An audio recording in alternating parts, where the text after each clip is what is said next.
आधी चाळीसगावहून पंढरपूरच्या दिशेने वारीचं प्रस्थान झालेलं आहे. या वारीमध्ये आपणही सहभाग नोंदवलेला आहे. चाळीसगाव तालुक्यातून आपण कुठून आहात, आपलं नाव सांगा आणि या वारीबद्दल आपला अनुभव सांगा.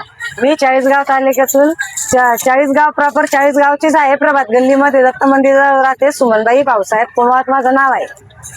मी वारीला ही दुसऱ्याच वेळेस आलेली आहे, पण मला फार म्हणजे फार आनंद झाला आहे. कसं की सगळ्या व्यवस्था पूर्वी कधी अशा वाऱ्या निघाल्या नव्हत्या. पूर्वी पुष्कळ आमदार वगैरे होऊन गेले, पण अशा वाऱ्या काही निघाल्या नाही. खरोखर या दादांनी या आमदारनी खरोखर कर्तव्य त्याचं करून दाखवलंय आणि जनतेला खूप उत्कर्ष म्हणजे जनतेला खूप उल्हासित केलेलं आहे. स्त्रियांना फार उल्हासित केलंय. त्याच्यामुळे त्यांचा ना खूप गवगवा होतोय. पांडुरंगाकडे आपण दर्शनासाठी जात आहात. आमदार मंगेशदादा चव्हाण यांच्याविषयी आपण काय साकडे पांडुरंगाला घालणार आहात? मी तर म्हणते की दादा कायम हेच आमदार राहो इथले आणि आणखी वरची बढती मिळो चाळीसगावमध्ये असं मग त्यांनी पुष्कळ कामं केले. त्यांनी पुलाचे, रेल्वेचे, लाईटाचे सगळे कामं त्यांनी केले. खरा असा आमदार हा एक पहिल्यांदा वेळेसच आम्ही बघतोय. मी तरी माझ्या जन्मामध्ये आली जशी माझी 76 वय आहे, पण मी आमदार म्हणजे हा पहिलाच आमदार बघते की याने एवढे कामं केले.